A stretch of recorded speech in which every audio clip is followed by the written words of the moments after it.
সনাতন ধর্মে ৩৩ কোটি দেবতার উপস্থিতি রয়েছে। তার মধ্যে অন্যতম দেবতা হলেন ইন্দ্র।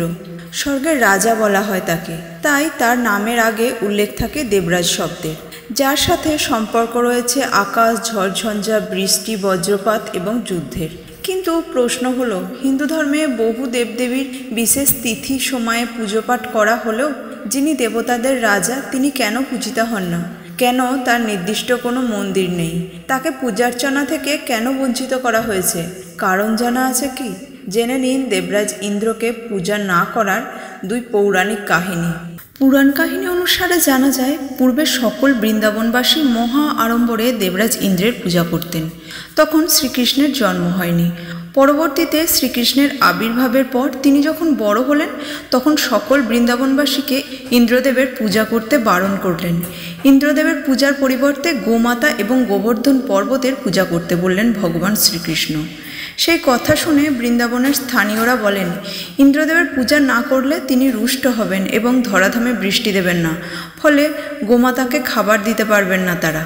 সেই কথার প্রত্যুত্তরে শ্রীকৃষ্ণ বলেন, বৃষ্টি দেওয়া দেবরাজ ইন্দ্রের কাজ, তার জন্য পুজো করার কি কারণ? যদি করতে হয় তাহলে গোবর্ধন পর্বতের পূজা করুন, যে পর্বতে উৎপন্ন হওয়া ফলমূল, শাকসবজি মনুষ্য জীবনকে বাঁচিয়ে রেখেছে। শ্রীকৃষ্ণের কথা শুনে সকল বৃন্দাবনবাসী দেবরাজ ইন্দ্রের পূজা বন্ধ করে গোবর্ধন এবং গোমাতার পূজা শুরু করেন, যা দেখে রুদ্র রূপ ধারণ করেন দেবরাজ ইন্দ্র। বৃন্দাবনে মুষলধারে বৃষ্টির তাণ্ডব শুরু করেন, যাতে বৃন্দাবনবাসী ভয় পেয়ে তার কাছে ক্ষমা প্রার্থনা করেন। কিন্তু তা হলো না। ভগবান শ্রীকৃষ্ণ দেখলেন এই বৃষ্টিতে বৃন্দাবন ভেসে যেতে পারে, তাই তখন তিনি আঙুলে গোবর্ধন পর্বত তুলে নিয়ে তার নিচে বৃন্দাবনবাসীকে আশ্রয় দিলেন। প্রবল বর্ষণের হাত থেকে বেঁচে যায় সকল বৃন্দাবনবাসী, যার ফলে চূর্ণ বিচূর্ণ হয়ে যায় দেবরাজ ইন্দ্রের দর্প। এমনকি ভগবান শ্রীকৃষ্ণের সাথে যুদ্ধেও পরাজিত হন দেবরাজ ইন্দ্র। পরবর্তী সময় থেকে সকল বৃন্দাবনবাসী দেবরাজ ইন্দ্রের পুজো না করে গোবর্ধন পর্বত এবং গোমাতার পূজা শুরু করেন, এমনকি মন্দিরও নির্মাণ করেন। কিন্তু দেবরাজ ইন্দ্রের কোনো মন্দির তৈরি করেন না, আর পূজাও করেন না।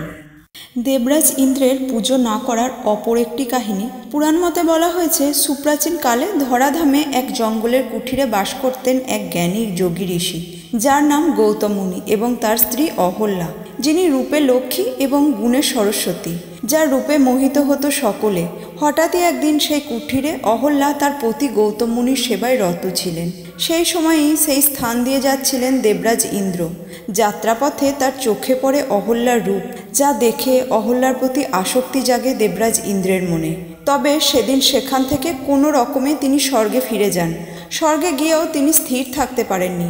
অহল্যাকে কি করে নিজের কাছে আনা যায় সেটাই ভাবছিলেন তিনি। সেই মতো একদিন গৌতম মুনি ধ্যান করার উদ্দেশ্যে কুঠির থেকে বহিরাগত হন। সেই সুযোগেই গৌতম মুনির রূপ ধারণ করে অহল্যার কাছে যান দেবরাজ ইন্দ্র।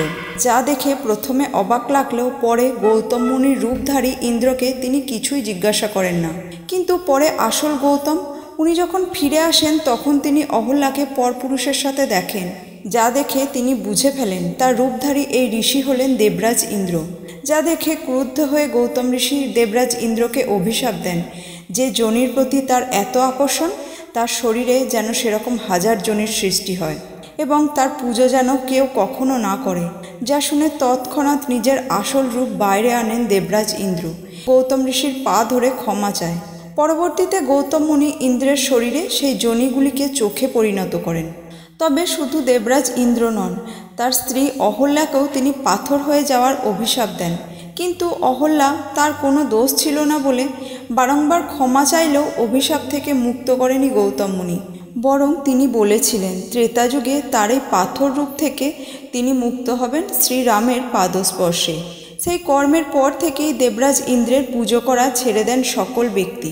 শুধু পূজা নয়, তার মন্দিরও কেউ নির্মাণ করেননি। নমস্কার।